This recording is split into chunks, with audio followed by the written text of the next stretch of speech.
Hi everyone, I am Matt Adams. I'm a senior data platforms developer and the Databricks platform lead at PacificSource.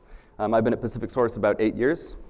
And I am Dmitriy Alergant, a principal architect in T1A. We are partners to Databricks and to PacificSource. I've been with the company for as long as the company existed. PacificSource is a regional not-for-profit health insurance company. We've been around since 1933. Some napkin math might tell you that, yes, we have only been using computers for half of our company's existence. In fact, our first computer operator who got hired at the company just retired a few years ago after about 30 years.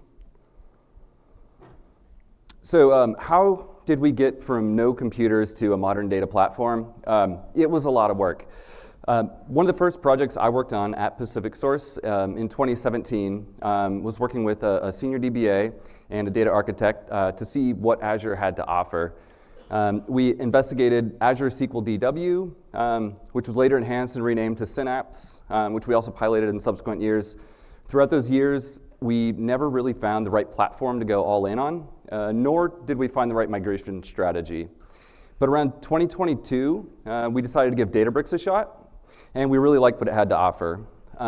In fact, the Monday following the Data AI Summit in 2022 is when we started building our first proof of concept for our data engineering practices. And we wanted to see if it lived up to the hype, and it did. The hype was definitely real. We spent the rest of 2022 planning a multi-year migration of our data engineering practices with the primary focus of minimally impacting end users, as well as securing approvals and funding. 2023, we spent migrating our core health plan reporting platform, which involved about 12 developers working various degrees of time. 2024, we migrated the remaining auxiliary ETL from our legacy tools, including the beginning of the migration of this SAS Data Mart, which we're here to talk about today. 2025, we're continuing that SAS Data Mart conversion, as well as accelerating our core reporting platforms to near real time with DLT pipelines.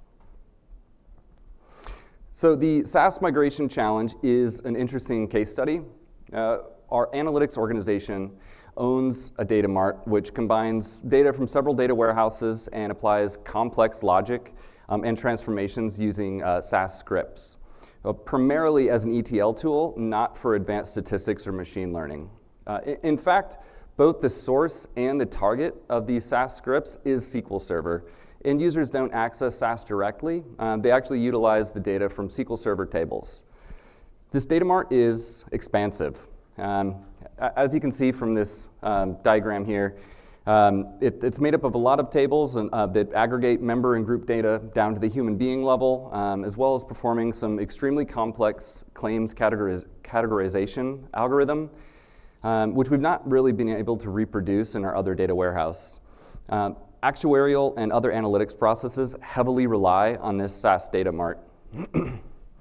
The data mart also breaks down claims into various groups, dental RX, inpatient, outpatient, et cetera. There are various other tables aggregating premiums, eligibility, billing, capitation. The bulk of the complex logic was written by a former employee and is used all over the company, actuarial to risk adjustment, and other critical business processes, which makes small changes, very daunting, let alone the conversion to an entirely new platform where the bulk of the team didn't have a lot of experience yet. The data mart process runs monthly, and it takes about 3 to 4 days to fully process. There was a period not too long ago where it took 5 days, maybe even up to 7 days per month, until one of the SAS engineers who's in the room right now was able to rewrite some of the longer running parts of the package and apply some automation. So why have we chosen to modernize? Should be pretty obvious. But as previously mentioned, quite a few critical business processes rely on this data. With the extended runtime lasting several days, a single failure or a delay in upstream data processing can have significant impacts on the timeliness of reporting for the entire month. Maintaining and standardizing CI/CD processes is critical along with automated builds through Azure DevOps build pipelines and Databricks asset bundles for our DevOps practices. We also wanted to reduce the processing time by at least 80% so that we can correct data issues in a timely fashion and refresh the data mart more than once a month if necessary. Additionally, we want to have a single source of truth, one location where all data is retrieved, and it's one of our core data platform strategies. Consolidation to Databricks alongside our EDW is critical to achieve this. And finally, we wanted to reduce our SAS footprint by a decent margin. We're still going to have to run SAS scripts. The federal government sends them to us to process for some compliance reporting. But we can at least reduce our reliance on it as a core data engineering tool and significantly reduce our licensing costs. But how do we migrate?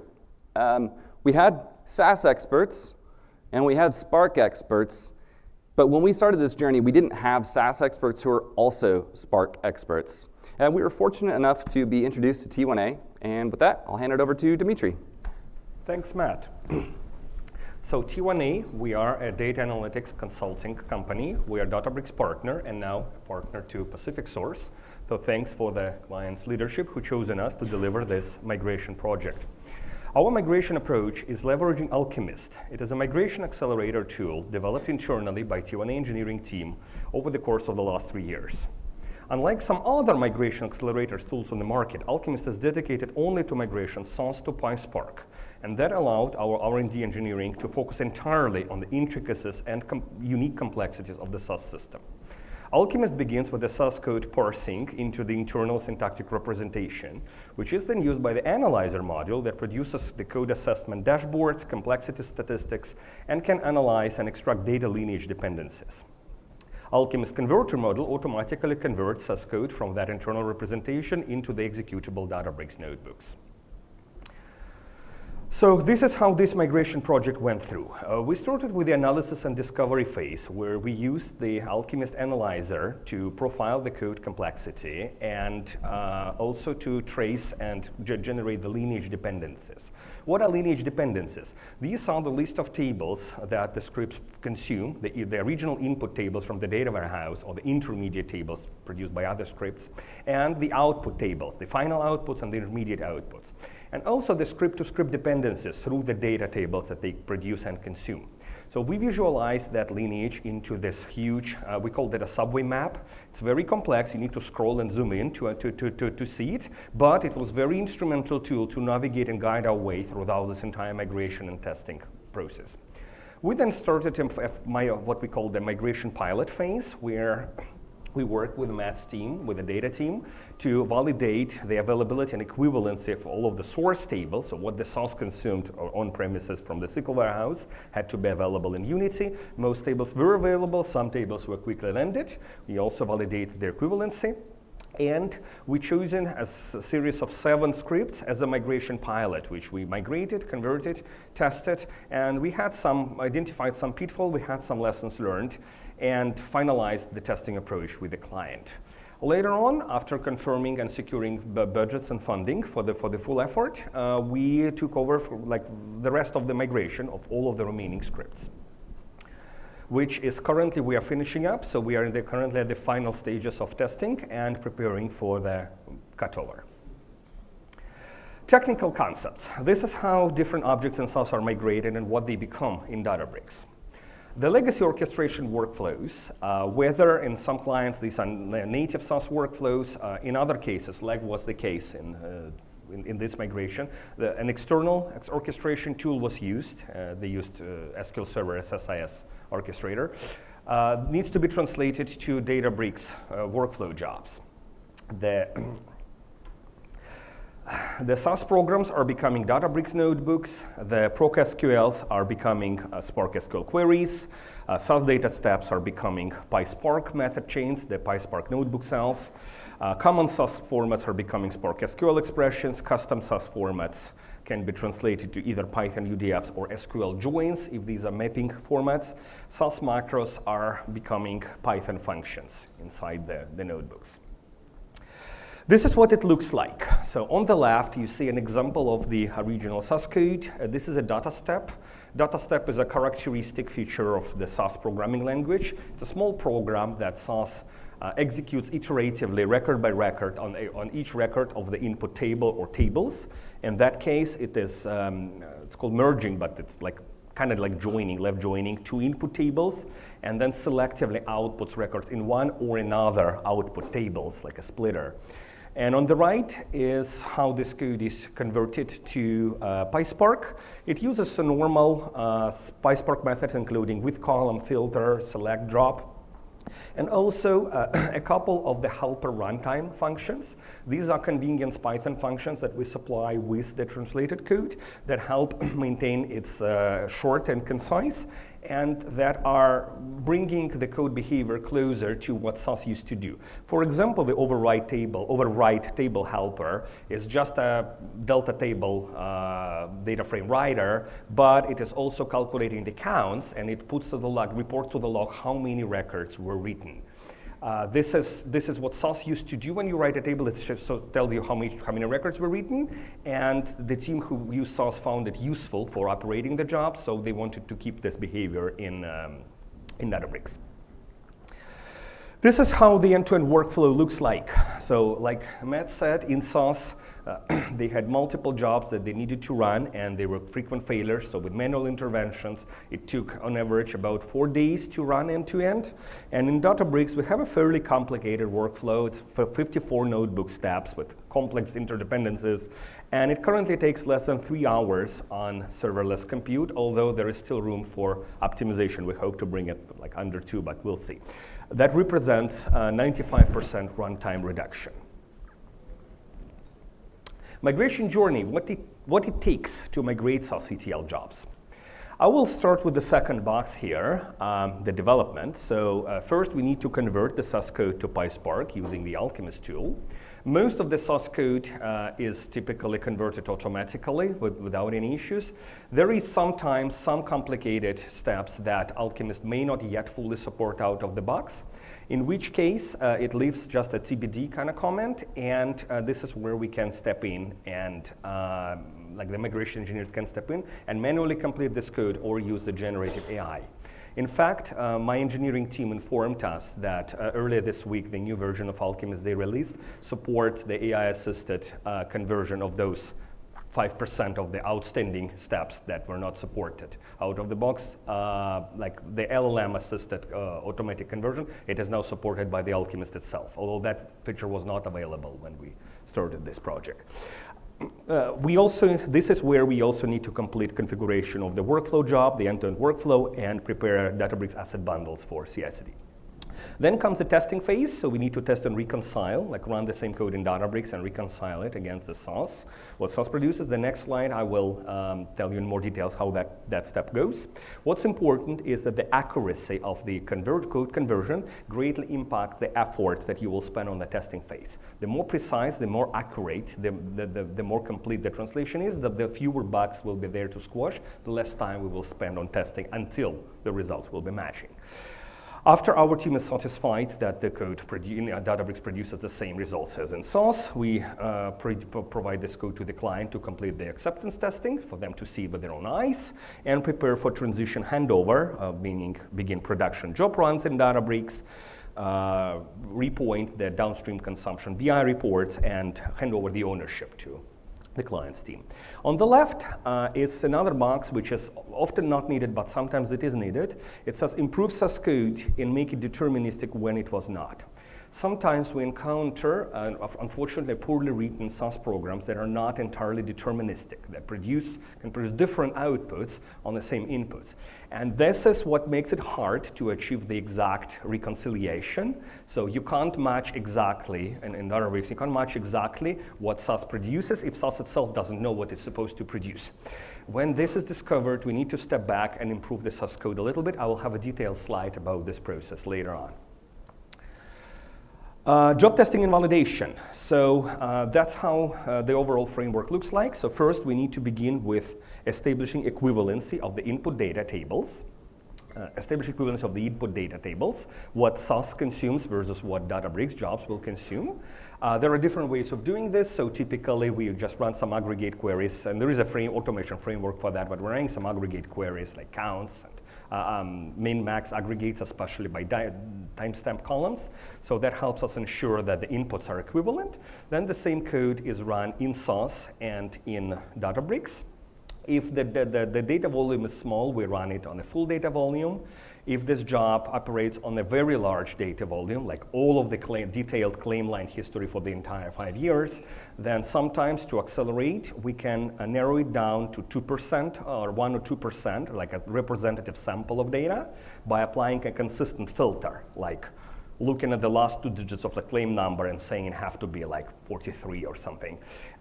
Reconcile on a 2%, fix any bugs if there were any, and then retest on 100%. Though that's optional, we don't have to do that. The output tables that the SAS job has produced need to be brought into Databricks for comparison. There are different ways how it can be done. In this case, the simplest was to use Azure Storage Explorer and just literally drag the SAS files into the Azure volume, upload them. And on a Databricks side, we have a notebook that ingests data from these proprietary SAS formats into the Delta tables. It is using an open source library, Spark SAS7b. Then in Databricks, we have like our testing framework, so a collection of functions that help reconcile and compare the tables and report on the differences it encountered, including specific example rows. Example records with their primary keys telling if there is any rows missing or is a duplicate or extra, or if any value of like column variables are different.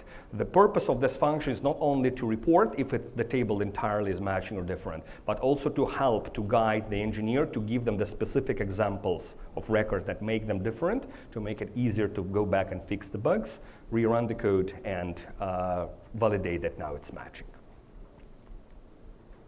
Now I wanted to deep dive into some of the technical challenges and sort of kind of lessons learned for the audience. There will be 4 of them, and each of them I will begin with a problem, and then there will be a solution slide. What are we doing with that? So first is the problem of non-deterministic SAS code. So what if I told you that the same SAS code and the same inputs may produce different outputs? How can this even happen? In a SAS system, the data is stored and processed in the SAS data files, which preserve the record's order, and they are typically processed sequentially, just like the CSV files, but these are binary format.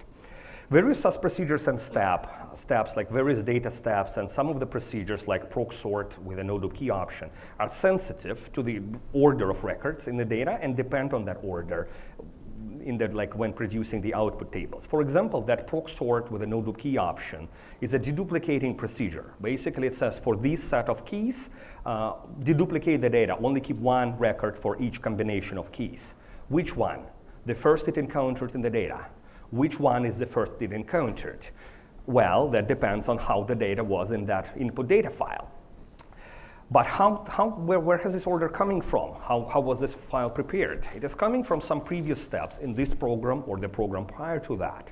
And these previous steps, sometimes they preserve the order what comes even before them, but sometimes they may produce the data in an undefined order. Specifically, the culprits are SQL queries, either SAS SQL queries, or when SAS is extracting data from the database, sending an SQL to a SQL server, especially when the SQL queries contain join or group by clauses.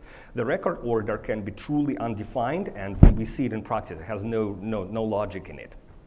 So what happens with A plus B? When something depends on the order but the order is undefined, you get a non-deterministic and undefined result. So what do we do? And by the way, when I say undefined, sometimes it's actually random, like you can run it 3 times and get slightly different outputs. More often, it's not entirely random, it's repeatable. You can run it a few times, it will give you the same output. But this output has no explanation, no logic behind it, it's unexplainable, it's basically undefined. You can't replicate it in any other place. So what are we doing with this? So when we determine that the client SAS programs are often non-deterministic in multiple places, we need to step back and apply improvement and instrumentation to the SAS code. So we have some SAS macros that we developed, and we add these macros, inject these macros to the code. These are essentially assertion or validation macros that validate if the sorting order of critical tables is fully established. If the table is sorted by the indicated keys, and it is unique by this key, it has no duplicates, which means it is uniquely sorted by this key, the macro passes. If the table is not sorted like we expect it to be, or if it is sorted but it has duplicates, so which means we partially establish the sorting order, but within these duplicates the order is not established, the macro fails. In this case, we can trace back and just look if we missed anything, if there is any other key we can add to kind of assert the order. Or if not, then we have to create this. We confirm that really the order is undefined here. We need to create this order. So basically, we need to add some more granular sorted keys somewhere in the queries upstream, and then revalidate that now we have fully established the sorting order. In other words, if the original code said that the table will be sorted somehow, yet it depended on that order, we now force it to be sorted in one particular way, but preserving any order that already existed. This validation needs to be done before any order-sensitive hotspot, like any step that depends on the order. So when everything is validated and asserted, then we now confirm that the program now is now truly deterministic. We need then to review these changes and validate these proposed changes with the client, basically demonstrating them if there was any drift, like if the outputs have changed in any substantial way in any columns, and also for them to validate if the keys we added, if the sorting order we added, makes sense from the business kind of subject matter viewpoint. Maybe you need to sort by group BCD descending, not ascending, or maybe you need to sort by something else, but we need to be deterministic. Again, this happening on some cloud projects, not everywhere, but in this case, this was a substantial issue. So next problem, SAS merges are not the same as SQL joins. What is the SAS merge? The data step with the merge by clause is a legacy construct in the SAS language. It actually predates the SQL language itself. SAS language is older than SQL. It's actually by 1 year older than the C language. And what this code is doing, it is essentially kind of like a left join of these two tables by the dimension key. Kinda like it's basically used as a left join or a full join, but in some edge cases it performs differently than what we all used to with SQL. For example, if both of the tables have duplicates by the dimension key, if you have 3 records in a fact table for some dimension key, and if the dimension key also has duplicates, it has 2 keys, two records for that key, your SQL join will give you 6 records. 3 by 2 equals 6. Well, in SAS, 3 by 2 equals 2. SAS will yield you 3 records, not 6. Also, if those merge tables have overlapping columns, like in that case, the class column exists in both tables, the resulting table will only have 1 class column. How will it be populated? It's complex, it's hard, it's very non-intuitive. Very few SAS clients perfectly understand how this overlapping column will be populated. It sometimes surprises them. So what are we doing with this? Well, what we're doing is we have a helper function which we supply with the converted code. And the Alchemist converter is converting these merge statements into the invocations of that function. The function generates an SQL query behind the scenes and shows this query. So at the end of the day, Databricks is still running an SQL, but this SQL has baked in processing for the precise handling of this overlapping columns that is doing what SAS is actually doing. The many-to-many merge is still somewhat of a problem. It is kind of hard to repeat precisely in Databricks. However, this almost always represents a mistake, a bug in the original SAS code. So whenever we identify that the original data step merge had this many-to-many, duplicates by duplicates merging situation, which we identify at the same time with the same instrumentation macros we use for deterministic validation, we bring this problem up to their SMEs and discuss how they want to handle this, because 99% this represents a bug. They want to fix it. Missing nulls. So missing in SAS, null in Spark, we're not the same. What's the problem? The problem is that every data platform, including SAS and any database and any data platform out there, has a concept of a missing value, a null. However, SAS is such an old and obscure language that it was created before everything else, and the concept the assertion is making are different than everything else. It's different from how ANSI standard SQL is treating nulls. Specifically, the three examples is that null is equal to null, so you can join two tables by key, and if the key happens to be null on both sides, this is joined. You get this record. You don't in most other SQL platforms.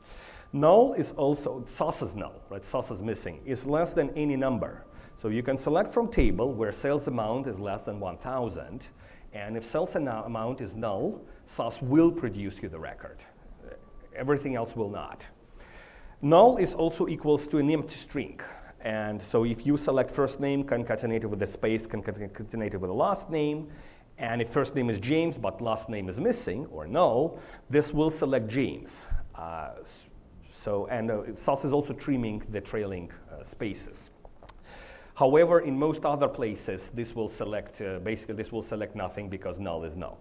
So what are we doing with this? And there's nothing to do. Alchemist takes care of that automatically. However, this is just some example of the intricacies that the Alchemist team had to bake into that tool, is that it has to not naively translate the SQL like to like, but rather it has to incorporate all of those intricacies. So the first problem, the join needs to be converted to a null-safe comparison operator. You can join by the null-safe null-safe operator.